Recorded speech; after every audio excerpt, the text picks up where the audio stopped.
Perfect, perfect, perfect, perfect.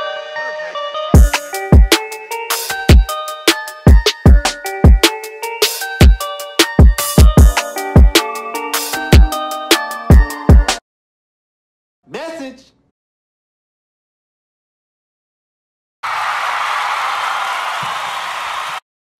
Hi everyone, Matt here. Hope you're all keeping well. Still coming to you live from home. And today I thought I'd hop on to chat more about football and COVID-19. So I've been receiving loads and loads of questions about how the COVID-19 pandemic affects football and how I think it might affect football going forward.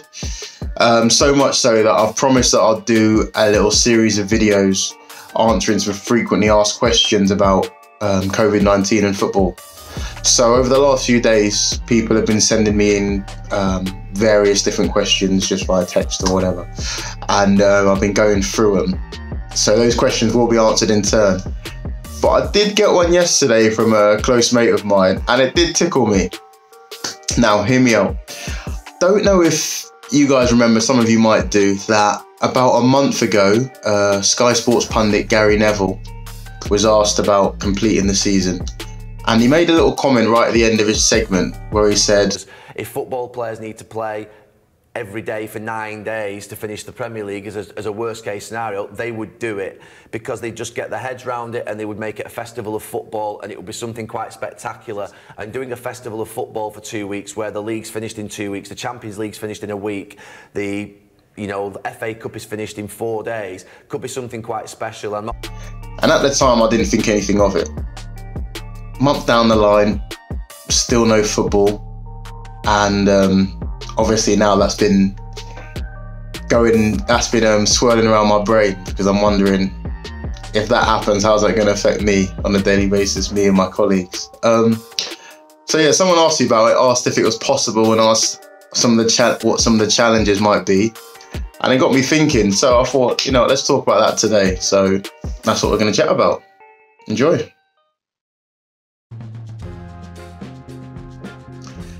So firstly, let's do the maths. Let's do the maths. Go. Let me get my glasses on and let's bang out this maths. So I've just Googled. Apparently 92 games left in this Premier League season combined. If we were to do that in 14 days, so 2 weeks, for me that would be 46 games per week. Breaking that down, that would be about 6 to 7 games a day. And the team would on average have a game every 1.5 days, which would be astounding.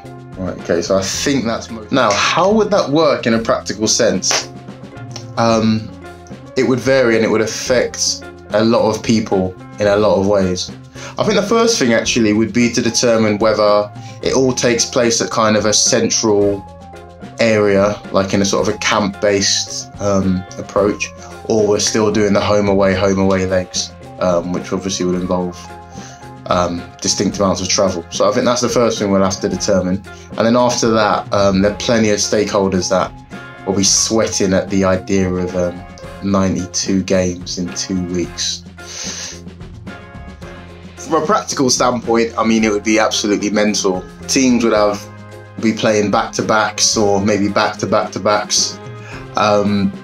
No chance for recovery, and all of a sudden a team's depth and their bench becomes of the utmost importance.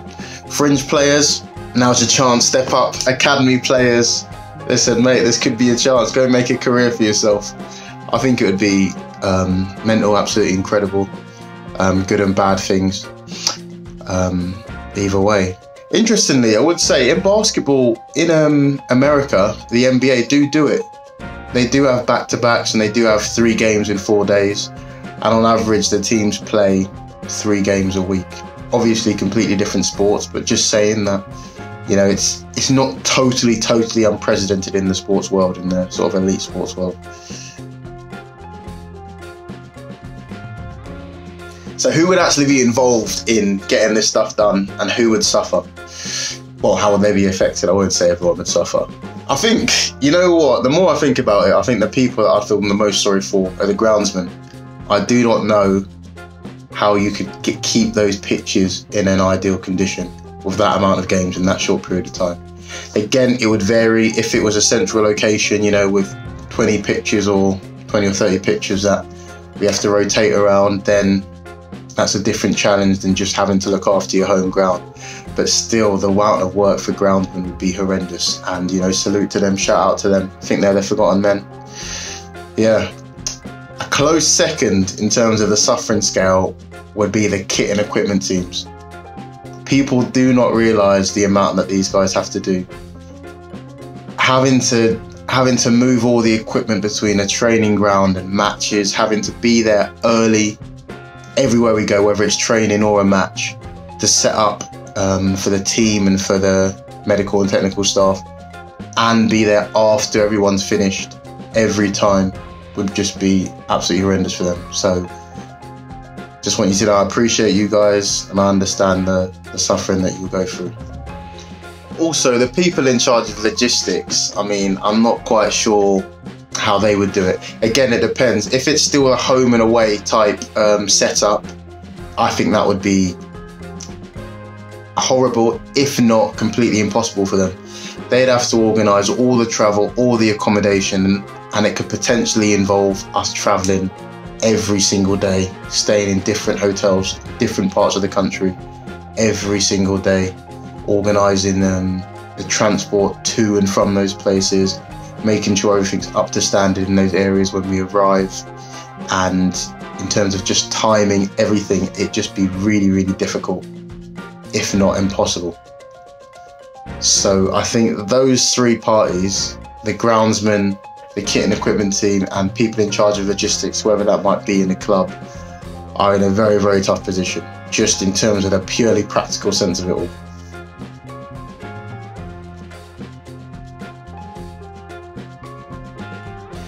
Now let's consider the people that are sort of more directly involved in things on the pitch.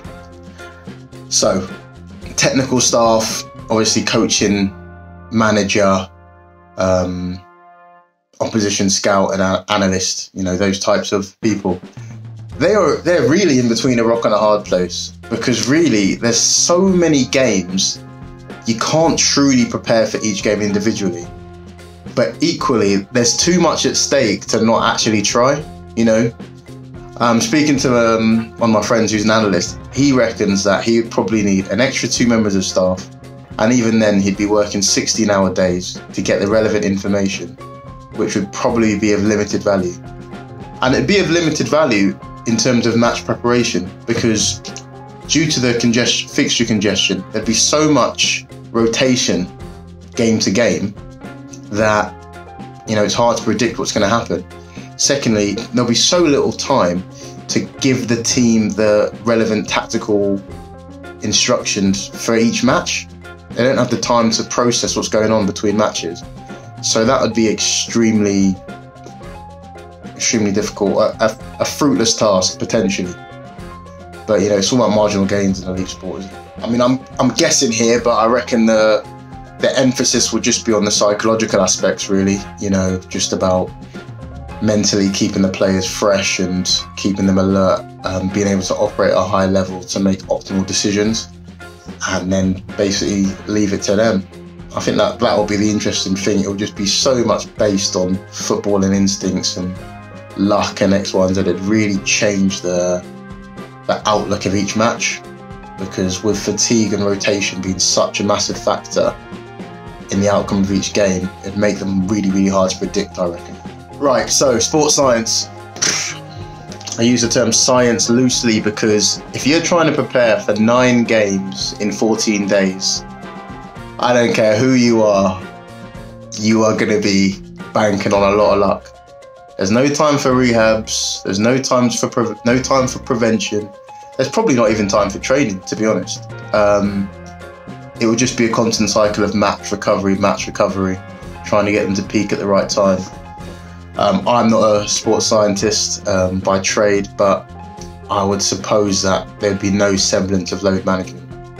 no semblance whatsoever, because there's nothing you can do. It's just in between games. So you'd probably just, as a sports scientist at this moment in time, you'd probably just be leading active recovery for players who've played, and just getting really, really small amounts of stimulus into players that need to be available when called upon, but nothing else. And then apart from that, it's this: two hands together and pray to whoever you believe in. And that sentiment is shared with the medical team, I'm sure. So the physios, they'll just be doing very, very basic stuff in terms of recovery and just match day preparation. Nothing in between, I'd suppose, really. The players be so busy, they won't want to be in the treatment room longer than they have to anyway. Though I suppose they will have to. In terms of injuries, there will be a massive spike in injuries. It just is what it is. That spike in load, especially after having weeks off, would put all players at really, really high risk of injury. With that having been said, despite the injuries, there won't be any time for rehab at that period of time. And probably the medical team will have to pay their penance over the summer, when they'll have to rehab players with their various illnesses, injuries and ailments. In the meantime, it will just be symptom management, patch them up, painkillers, injections and play, and see how much we can get out of everyone. I think that'll be it. How would the players feel? Honestly, I don't have a jar of glue. I would suspect that most of them would be appalled at the prospect of playing 9 games in 14 days. Though I'm sure there'll be a few that'll just be up for the challenge. I think there's quite a few players out there who just love to play matches. Training's just an aside, you know? And if they can just play as many games as they need to, then they'd really enjoy it. I think physically and mentally, though, it'd be really difficult if I was a football player. Obviously, physical, I don't have to explain. It's just a lot of matches, isn't it? That just is what it is. But mentally, having to get yourself up for each game, the endorphin rush, the highs and lows of the endorphin, and the adrenaline running through the body, the levels just spiking up and down every other day, would really take their toll. Furthermore, you got to consider what position is the team in. Imagine if you need to win. Imagine if you need, say, 8 or 10 points from your last 12 to stay up, but you got 4 games in 5 days. How can you possibly maintain that intensity physically and mentally? I don't know. But as I said, I think there'd be a lot of rotation. I think whenever there's problems, people tend to find solutions. So I'm not sure what they might be, but I'm sure if we were put in this situation, you'd find people find a way. I don't know though. The quality of football might drop. I think the quality of football drops a little bit even during the Christmas period, where there's a bit of congestion, well, a lot of congestion. So if you translate that to this, I think the actual standard might drop.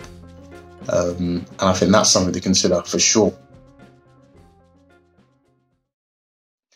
I think I've come across a little bit negative in this video, right? But I was actually asked to highlight the challenges that, you know, a club might face having to deal with this festival football situation. With all this having been said, I'm actually a little bit more swayed towards the idea, having been forced to think about it. I think, firstly, if you're a fan, I think it'd be unbelievable. So much football over 2 weeks. I think it would just be great. You'd just be sitting in front of the TV watching it all day. That's just me from a fan perspective, right? In terms of working it, I think it'll probably be horrendous. If we're being honest, it'll probably be horrendous for all parties involved, just because the workload. But firstly, if someone said to me, listen, bang out 2 weeks and you still get a summer, no, I'll probably take that deal. Number 2, in an ideal world, what we'd do, there'd be a neutral venue, preferably abroad, you know, near a nice city or a beach. Most of the teams would be out there, and then you just bang out all the games. The matches are the best part of the job, so I don't really have a problem with the matches, as long as the players are safe, you know, and burnout can be avoided. I think it could be a good laugh, you know, just 2 weeks out there with the squad and the staff, and just, we're all in this together. It's a new experience, and as much as we like to fake having control over the situation, none of us really would have any control. You know, from a tactical preparation point of view, as I mentioned earlier, from a medical point of view, we're just, you know, doing our best and hoping. So I think it would be a brilliant team building experience and just something really unique. As I said, these are just my views, all right? These are just my views. I'm not advocating for it. I'm just saying, if this was to happen, send us abroad, somewhere nice. It'll be summer, and we'll bang it out. Would love to hear people's views on this. Would you want to watch it? Do you think it'd be great to be part of it? Do you think it's absolutely ridiculous? No, I don't mind. Just like starting discussions, really. So enjoy.